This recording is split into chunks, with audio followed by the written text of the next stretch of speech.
안녕하십니까. 중장년을 위한 유일한 채널 원더풀 인생 후반전의 파파홍입니다. 아무리 젊은 시절이 화려하고 휘황찬란한 역사였다 하더라도 노년 생활이 쪼그라들면 모두 물거품입니다. 모든 게 끝이 좋아야 하듯이 우리네 인생도 노년이 좋아야 하는 거죠. 일가 친척 중에서도 그렇고 TV 프로그램에서 청춘 스타였던 연예인들의 안타까운 노년 생활에 대한 이야기를 접할 수 있습니다. 세월의 무상함도 느끼게 되고 우리 자신의 노후 생활이 걱정되고 겁나기도 합니다. 저렇게 될까봐 말이죠. 하지만 걱정 마세요. 오늘 말씀드릴 4가지 능력을 키운다면 쓸쓸하고 쪼그라든 노년 생활은 절대 없습니다. 구독과 좋아요 버튼 누르는 거 잊지 마시고 오늘도 영상 끝까지 함께 해주시기 바랍니다. 감사합니다. 늙어서 고생 않기 위해 키워야 할 능력. 첫 번째, 혼밥 능력입니다. 혼밥, 따로 설명드릴 필요조차 없을 정도로 아주 흔하게 들어보셨을 겁니다. 요즘은 1인 가구가 전체 가구 수의 30% 전후, 약 600만 가구에 이르렀다고 합니다. 그러다 보니 자연스레 혼밥과 혼술은 물론이고 혼자서 여행을 떠난다는 그 혼행, 이렇게 나홀로 문화가 엄연히 한 생활의 패턴이자 사회 문화 현상으로 자리 잡았습니다. 또 그들을 위한 상품들도 많이 나와 있고요. 하지만 나이 들어 노년에 혼자 밥 먹는 것은 젊은 층의 혼밥과는 의미가 다르죠. 자발적이기보다는 어쩔 수 없는 선택입니다. 은퇴하게 되면 아무래도 혼자 먹는 식사가 잦아질 수 있어요. 함께 데리고 나가 밥 먹을 후배도 없고 자식도 모두 성장해서 곁을 떠났고 아내는 여전히 친구나 동창 모임이다 모임도 많아서 외출이 잦습니다. 외출 잦은 아내 탓할 일 못 됩니다. 곰국 한 솥 끓여놓고 여행 안 간 게 다행이지. 나이 들어 불편한 마음으로 혼밥을 마주하기 전에 은퇴 전인 지금부터라도 후배와 동료들을 뒤로 하고 혼자서 점심을 먹으면서 여유를 즐겨보시기 바랍니다. 혼밥의 기쁨을 맛보고 그 참맛을 즐길 수 있어야 되는 거죠. 그게 바로 첫걸음이에요. 한 발 더 나아가 자신이 즐겨 먹는 요리나 반찬 등은 자신이 만들 수 있는 능력을 키우는 게 좋습니다. 한식, 중식, 각종 조리사 자격증을 딴 제 친구도 있지만 요리사가 꿈이 아니었다면 그렇게까지는 할 필요는 없겠죠. 그리고 이제는 요리 학원도 다닐 필요가 없어요. 유튜브가 있잖아요, 우리 곁에는. 유튜브에 요리 만드는 거 알려주는 영상들이 좀 많습니까? 그런 거 보시면서 하나하나 만들어 보면 되는 겁니다. 그게 시작이에요. 편의점에서 파는 도시락의 질도 점점 좋아지고 있고 사다가 물만 붓고 끓여 먹으면 되는 그런 반제품도 있지만 자신의 손으로 음식을 만들어 먹는 즐거움도 이건 무시 못하거든요. 게다가 내가 해준 음식을 가족들이 맛있게 먹는 걸 보면 이것도 그 맛이 또 틀립니다. 특히 완제품이든 반제품이든 이 사서 먹는 음식들은 소금도 많이 넣고 맛이 강할 수밖에 없으니까 한두 번이 아니고 이걸 계속 사 먹기에는 건강에 아무래도 안 좋죠. 늙어서 고생 않기 위해 지금부터 키워야 할 능력. 두 번째, 혼자 놀 수 있는 능력입니다. 60세에 은퇴한다고 해도 생을 마감할 때까지 4, 50년 정도까지 우리에게 시간이 남아 있습니다. 요새 60세는 청춘이죠. 80살 정도는 돼야 그제서야 노인네 소리 듣게 되지 않아요? 짧게 잡아 20년이 남아 있다고 해도 아이가 태어나 성인이 될 때까지의 그 어마어마한 시간이 우리 앞에 놓여 있는 겁니다. 은퇴한 분들의 대부분이 이젠 할 일도 없고 어딜 가도 반겨주는 이도 없고 이런 생각에 새로운 것 시도조차 하지 않고 그냥 노인성 생활 패턴으로 훅 곧바로 진입하는 경우가 많습니다. 하루 종일 TV만 보고 있다거나 탑골공원 종묘공원 앞에 가서 서성거리며 하루를 보내는 일상을 보내는 분들도 꽤 되죠. 시간을 보내는 것과 관련해서 은퇴자들이 가장 후회하는 것 중에 하나가 평생 즐길 수 있는 취미를 만들지 않았다는 거예요. 95세 생일을 맞은 한 노인분이 자신의 후회를 적은 수필이 인터넷에서 올라와 사람들에게 은퇴 후 시간을 어떻게 보내야 하는지 많은 생각을 하게 해주었었죠. 이분은 65세 은퇴를 하고 인생을 마무리하는 노년 삶을 당연하게 받아들였어요. 하지만 95세 생일을 맞고 보니 무려 자신의 인생에서 3분의 1에 해당하는 시간을 아무것도 하지 않고 보냈던 걸 깨닫게 됐죠. 여전히 건강하고 정신마저도 총총한데 은퇴 이후 아무것도 하지 않은 자신이 바보였다고 후회했습니다.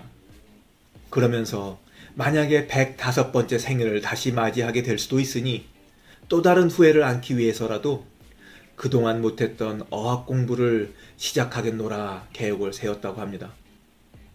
노년에, 아니 중장년인 지금부터라도 재미지게 살려거든 돈 안 들이고 혼자 놀 수 있는 능력을 키워야 해요.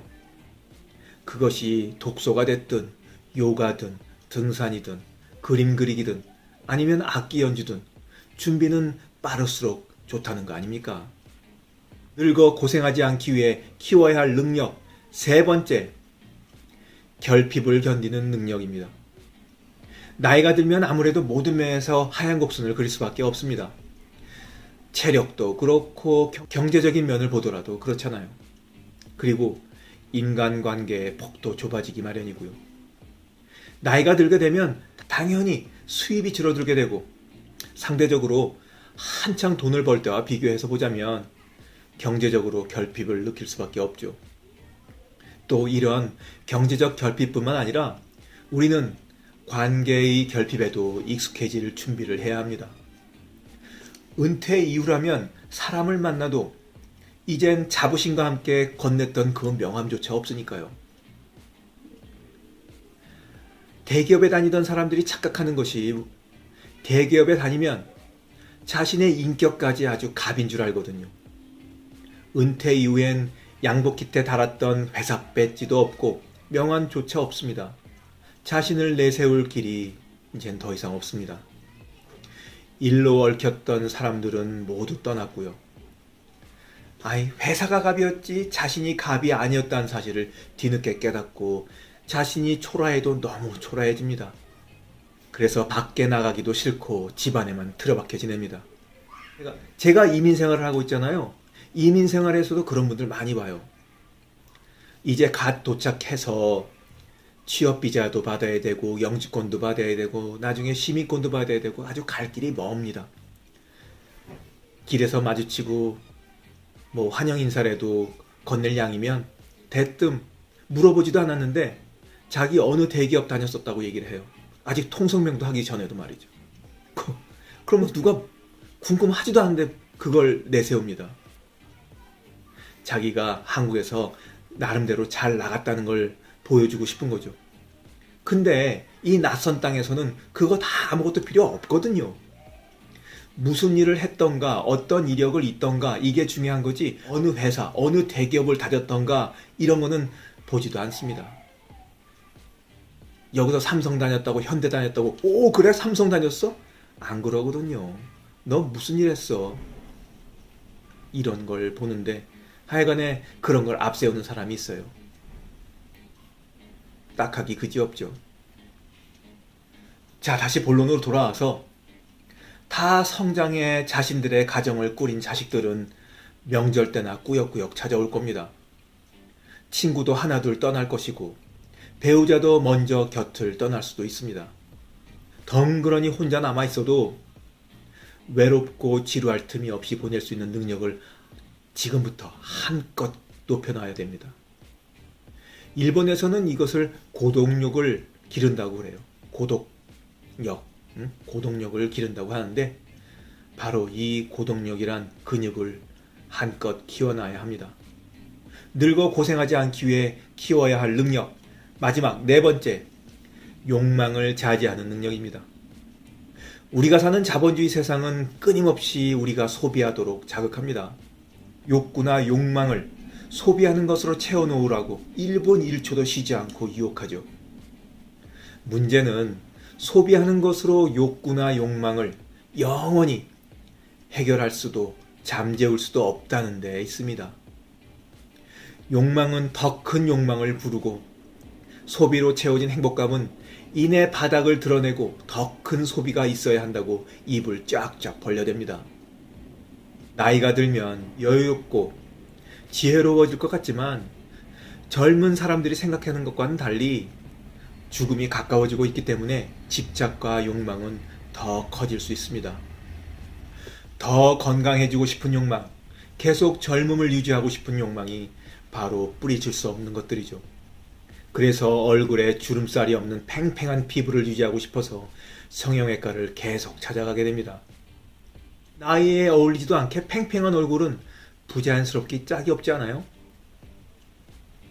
손을 댄 얼굴은 나이가 들수록 더욱더 뒤틀려가는 모습을 연예인들에게서도 확인할 수 있잖아요. 행복은 욕망에 반비례한다고 합니다. 욕망은 커질수록 행복이 줄어든다는 말이죠. 이제 그만 홈쇼핑에서 충동적으로 물건을 사들이는 일은 그만하시고 마음을 채워 행복해질 수 있는 능력을 키우시기 바라요.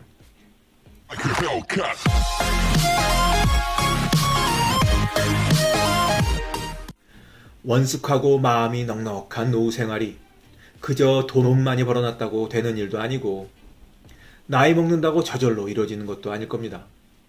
세상 만사 끝이 좋아야 되는 법, 우리도 나이 들어 마음고생, 몸고생 하지 않으려면 한시도 노력을 게을리해서는 안 될 일이에요.